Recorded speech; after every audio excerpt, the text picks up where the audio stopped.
Question 2 part 3 है इसका। इसमें आप देख रहे होंगे 3 इनइक्वालिटी दी हुई है। बस फर्क ये है कि उसमें 2 हमने पहले वाले क्वेश्चन में 2 पार्ट थे, इसमें 3 पार्ट है। सेम वही नॉन नेगेटिव रिस्ट्रिक्शन लगी हुई है कि एक्स और वाई की वैल्यू जो है वो नेगेटिव नहीं होनी चाहिए। और यहाँ पर आप ये देख लें, नोट कर लें कि यहाँ पर इनइक्वालिटी के साइन में फ़र्क है। यहाँ पर ग्रेटर देन इक्वल टू है, यहाँ लेस देन इक्वल टू है, और यहाँ पर भी लेस देन इक्वल टू है। ठीक है, तो ये थोड़ा सा हमें ग्राफ के पॉइंट ऑफ व्यू से इसको समझना ज़रूरी होता है। तो ये मैं आगे आपको क्लियर समझा दूँगी। अच्छा, अब हम स्टार्ट करते हैं। First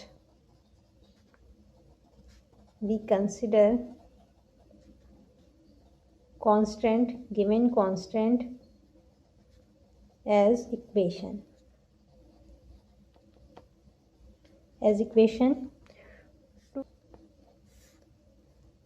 to find intersection point on x and y axis. For y intercept, put x is equal to 0, then y is equal to first constant के लिए हम काम कर रहे हैं। y इंटरसेप्ट फॉर कांस्टेंट 1, ये यहाँ लिख लें ताकि आसानी हो, ठीक है, समझने में।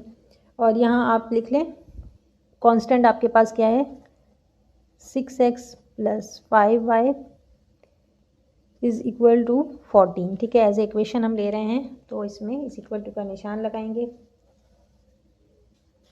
तो यहाँ पर x 0 हो गया, 5y इज़ इक्वल टू 14 आ रहा है, तो y किसके बराबर होगा, y इज़ इक्वल टू 14/5। ठीक है, तो 14/5 आ रहा है, 14/5 इसको आप, तो यहाँ पर y की वैल्यू 14/5 आ रही है। So the point of intersection is मैं शॉर्ट करके लिख रही हूँ, आपको मैंने डिटेल में समझाया हुआ है 9.1 में, 8 में, ये कई दफ़ा आ चुका है, तो इसलिए यहाँ मैं शॉर्ट कर रही हूँ ताकि कम से कम टाइम में आपका क्वेश्चन कंप्लीट हो जाए। लॉन्ग क्वेश्चन है ये, ठीक है। तो जो नए हैं उनको नहीं समझ में आएगा, तो उनको चाहिए कि वो पहले 9.1 के जो लेक्चर हैं वो देख लें। तो वहाँ पर आपको डिटेल में मैंने हर स्टेप लिखा है, बल्कि पहले कुछ सवाल में मैंने आपको सारे स्टेप्स लिख के बताए हैं। इसी तरह अब एक्स इंटरसेप्ट मालूम करना है। X intercept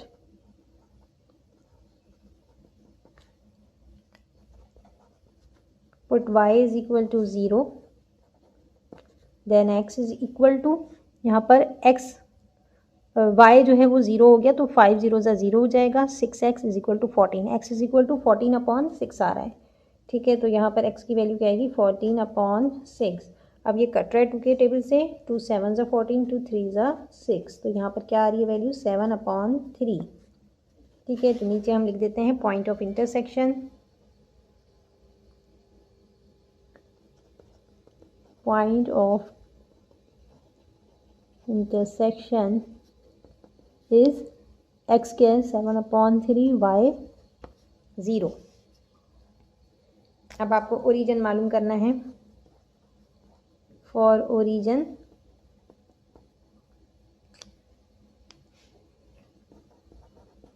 put x is equal to 0 and y is equal to 0 in constant 1। ठीक है, कांस्टेंट 1 आपके पास क्या है, 6, x की जगह 0, 5, y की जगह 0, less greater than and equal to 14, तो ये क्या हो जाएगा, ये पूरा 0 हो गया, 0 greater than and equal to 14। 0 जो है वो बड़ा है 14 से, ये ट्रू नहीं है। ठीक है, तो यहाँ हम लिखेंगे not true, this is not true. तो इसका मतलब क्या हुआ, origin is not the part of solution. So origin is not the part of solution. Region ये हमने फर्स्ट इनइक्वालिटी के लिए मालूम कर लिए। इसी तरह सेम सेकंड और थर्ड के लिए भी हमें करना है, ठीक है। तो अब हम करेंगे फॉर कांस्टेंट 2, फॉर कांस्टेंट और इनइक्वालिटी सेम है, जो भी चाहें आप लिख सकते हैं, फॉर इनइक्वालिटी 2। पहले हम इसको इक्वेशन कंसिडर करेंगे, ठीक है। तो यहाँ पर क्या लिखेंगे, 4x + 2y = 10।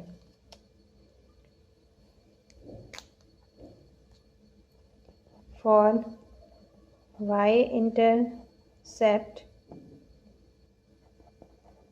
Put x = 0, then y = यहाँ x 0 हो गया, y क्या है, y = 10/2 5 आएगा, ठीक है। y की वैल्यू 5 आ रही है। So the point of intersection x 0 है, y 5। For x intercept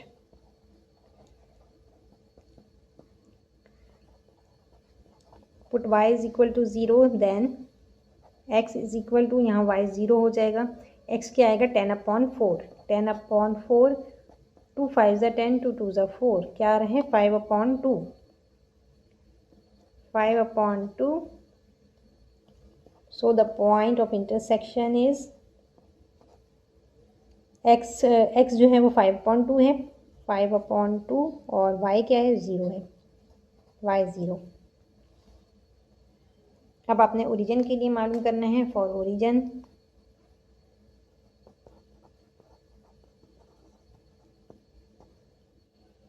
put x = 0 and y = 0 in equality 2। इसके अंदर इनइक्वालिटी 2 में आपने पुट करना है। इनइक्वालिटी 2 क्या है, 4x + 2y < 10। तो जब ये x 0 y 0 ये पूरा 0 हो गया, 0 < 10, 0 10 से छोटा है, ये ट्रू है, this is true. So the origin is the part of solution.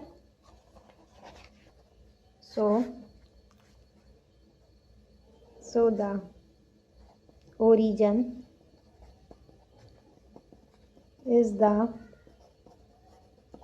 part of solution region। अब हमें थर्ड इनइक्वालिटी के लिए काम करना है, ठीक है। थर्ड इनइक्वालिटी का मालूम करना है, x और y इंटरसेप्ट। तो फॉर कांस्टेंट 3,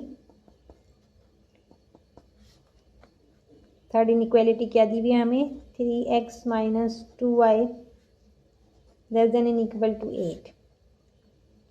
अब हमें इसे इक्वेशन के तौर पर लेना है। पहले यहाँ y इंटरसेप्ट मालूम कर रहे हैं, तो यहाँ आप लिखेंगे फॉर y इंटरसेप्ट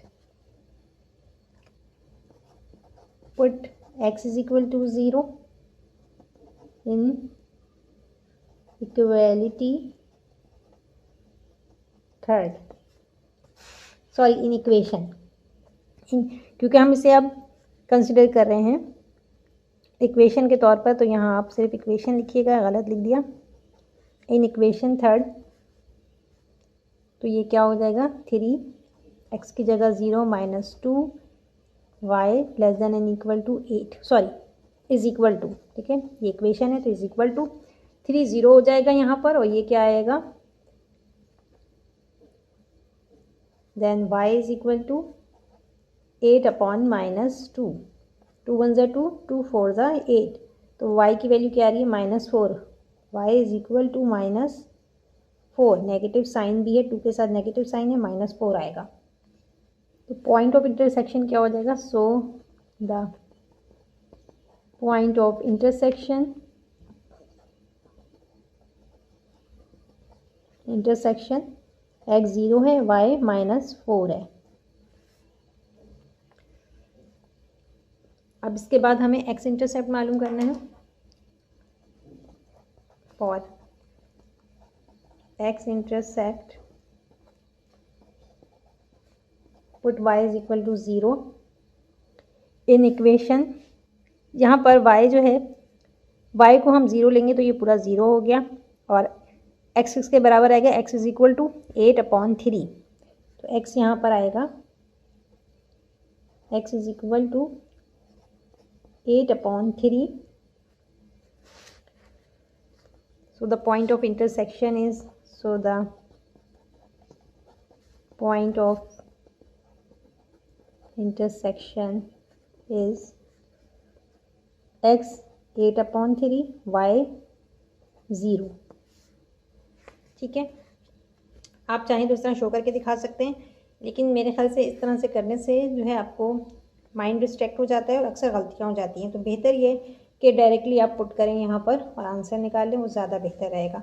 इतना लॉन्ग क्वेश्चन होता है तो इसमें आप एक एक स्टेप अगर करने बैठेंगे तो बहुत टाइम जाएगा, तो पेपर में इतना वक्त भी नहीं होता। तो मैं आपको यही सजेस्ट करूँगी कि आप जो है इसको शॉर्ट करें। ठीक है, एक्स ये इक्वेशन, यहाँ मैंने इक्वेशन नहीं लिखी थी, इसको इक्वेशन कर लें और इसमें डायरेक्ट आप पुट कर लें तो ज़्यादा ईजी आप ये कर सकते हैं।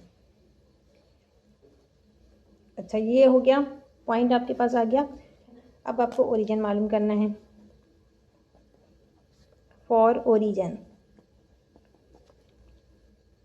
Origin put x is equal to 0 and y is equal to 0 in constant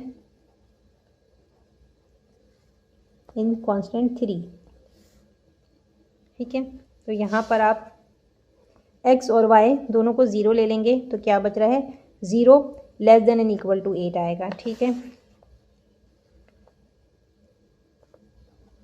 3x की जगह 0 -2, y की जगह 0 less than and equal to 8। तो ये पूरा 0 हो गया, 0 less than and equal to 8, 0 छोटा है, this is true. So the origin is the part of solution, is the part of solution region। अब हमें ग्राफ प्लॉट करना है। तो ग्राफ प्लॉट करने के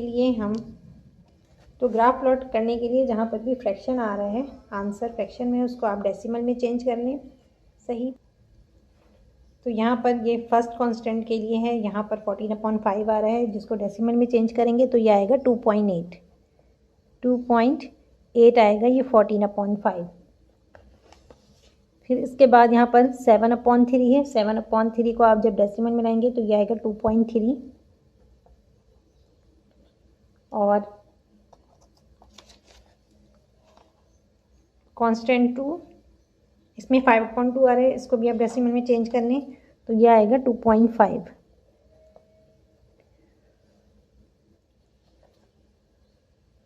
और यहाँ पर 8/3 है, 8/3 है, इसको भी आप डेसिमल में चेंज करेंगे तो ये आएगा 2.6। तो यहाँ पर आप पेंसिल से 2.6 लिख लें। अब हम ग्राफ ड्रॉ कर सकते हैं। ठीक है, तो अब हमें यहाँ पर सारे पॉइंट्स नज़र आ रहे हैं। सबसे पहले कांस्टेंट 1 के लिए करेंगे। यहाँ पर y पर 2.8 पर इंटरसेप्ट कर रहा है और x पर 2.3 पर इंटरसेप्ट कर रहा है। ठीक है, तो ये आपको x का पॉइंट मिल गया, ये y का पॉइंट मिल गया, दोनों पॉइंट्स लगाएंगे, लाइन ड्रॉ करेंगे। इसी तरह सेकेंड इनइक्वालिटी के लिए भी x का पॉइंट x एक्सिस पर 2.5 है और y एक्सिस पर 5 है। ठीक है, तो x 2.5 y 5, फिर इसकी लाइन ड्रॉ कर लेंगे। इसके बाद थर्ड इनइक्वालिटी, x एक्सिस पर 2.6 है, 2.6 पर इंटरसेप्ट कर रहा है और y पर -4 पर इंटरसेप्ट कर रहा है। ठीक है, तो ये इस तरह से तीसरी लाइन भी ड्रॉ हो जाएगी। इस तरह से ग्राफ कंप्लीट हो जाएगा। तो चलें ग्राफ को ड्रॉ करते हैं। तो यहाँ पर मैंने x एक्सिस और y एक्सिस ले लिया है और x एक्सिस पर मैंने लिया है 1 small square is equal to 0.2 unit, 1 small square is equal to 0.2 unit, और इसी तरह वाई एक्सिस पर भी सेम मैंने स्केल लिया है, 1 small square is equal to 0.2 unit, या दूसरे लफ्ज़ों में कह लेंगे 5 small square is equal to 1 unit. ठीक है, तो आपने स्केल ज़रूर लिखना होता है, स्केल लिखिएगा। और अब हम इनइक्वालिटी फर्स्ट के लिए करते हैं। पहली इनइक्वालिटी के लिए हमारे पास एक्स पर इंटरसेप्ट कर रहा है, किस पॉइंट पर, एक्स पर इंटरसेप्ट कर रहा है 2.3 और 0। 2.3 और 0 है तो वाई एक्सिस पर 0 है, 2.3 एक्स पर है। ठीक है, तो यहाँ पर 2 आ गया, और 2.3 ये 2.2 हो गया, 2.3 1.5 स्क्वायर यहाँ पर आ रहा है। ठीक, यहाँ पर 2.3 आएगा। इसके बाद हम वाई इंटरसेप्ट देख लेते हैं। वाई इंटरसेप्ट पे आ रहा है 2.8, एक्स 0 है, वाई 2.8 है, तो 2.8 कहाँ पर आएगा, 2.2, 2.4, 2.6, 2.8, यहाँ पर 2.8। अब आप लाइन ड्रॉ कर लें, यहाँ लाइन ड्रॉ कर लें इस तरह से। तो ये आपके पास फर्स्ट इक्वेशन की स्ट्रेट लाइन आ गई। अब आपने सेकंड के लिए इसी तरह करना है। सेकंड इनइक्वालिटी के लिए एक्स पर इंटरसेप्ट कर रहा है 2.5। ठीक है, एक्स पर 2.5 है, तो 2.5 कहाँ आएगा, वाई 0 है, 2.5, 2.2, 2.4, 2.5 इसके बिल्कुल नज़दीक है, ये आपका 2.5 आ गया। वाई पर इंटरसेप्ट कर रहा है 5 पर। ठीक है, एक्स 0 है, वाई 5, यहाँ निशान लगाएंगे। अब आप इन दोनों पॉइंट्स को मिला दें, लाइन ड्रॉ कर लें। ये लाइन ड्रॉ करनी है आपने। ठीक है, ये आपका सेकेंड इक्वेशन का आ गया। सेकेंड इक्वेशन यहाँ आप लिख भी दें, ये इक्वेशन 1 के लिए था, सॉरी इनइक्वालिटी है, इनइक्वालिटी लिखिएगा, inequality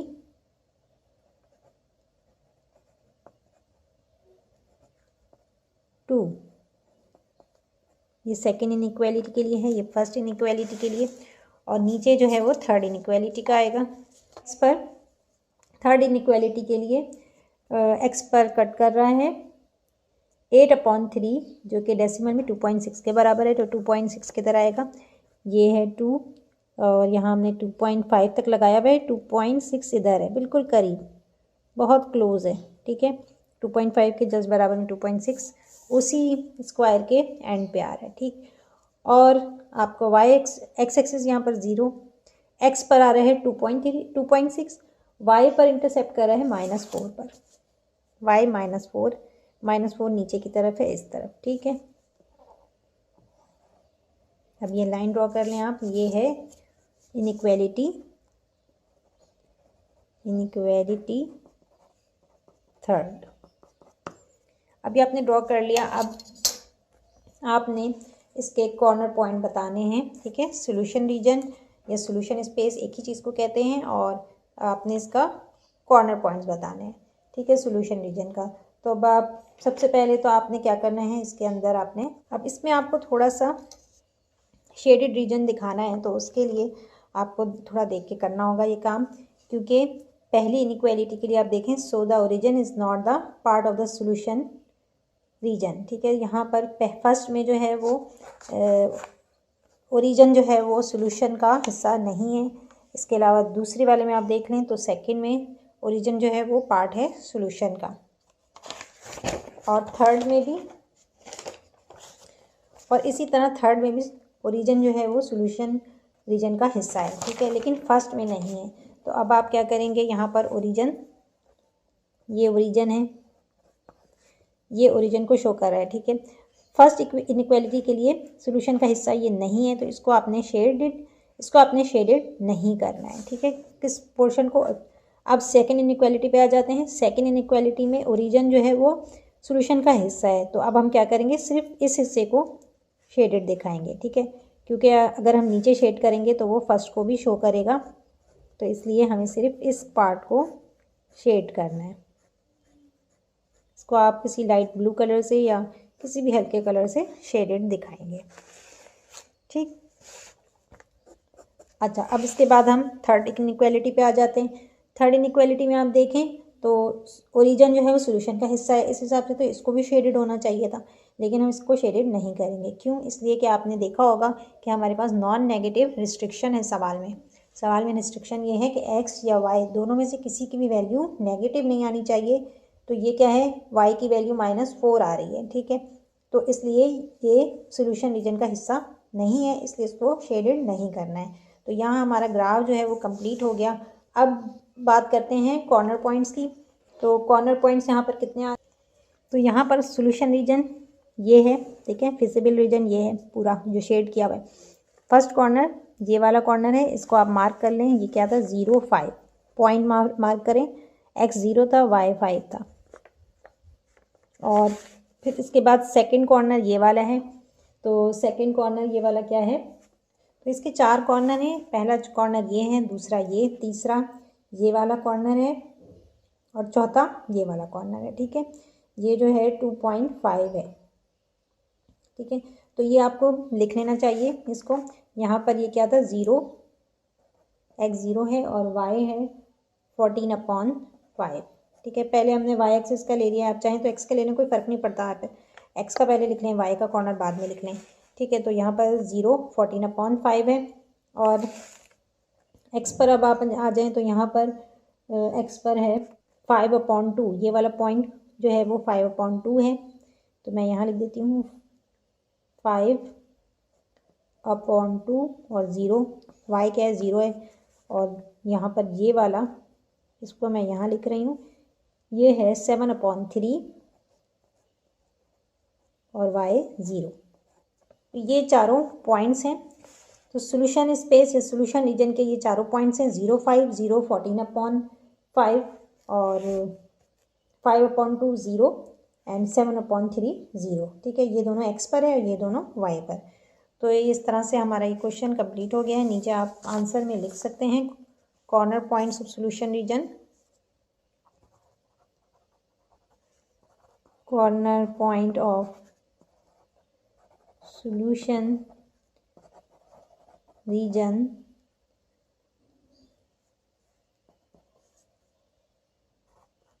x along y axis 0 5 0 14/5 and y axis पर है 5/2 0 एंड 7/3 0, ठीक। तो ये हमारा एक्सरसाइज 9.2 क्वेश्चन नंबर 2 का पार्ट 3 जो है वो कंप्लीट हो गया। इसमें थोड़ा सा डिफरेंस था, लिटिल बिट डिफरेंट था ये दूसरों से, तो इसलिए मैंने इसको अटेंड किया कि आप लोगों को थोड़ा सा डिफरेंस के साथ करवाऊँ। सेम क्वेश्चंस तो आप कर ही लेंगे। तो आज की वीडियो अगर आपको पसंद आई है तो वीडियो को लाइक और शेयर ज़रूर करें, चैनल को सब्सक्राइब कर लें और बेल आइकन पर जाकर ऑल को प्रेस कर लें ताकि मेरी हर आने वाली वीडियो आपको मिल सके। नेक्स्ट वीडियो तक के लिए अल्लाह हाफिज़।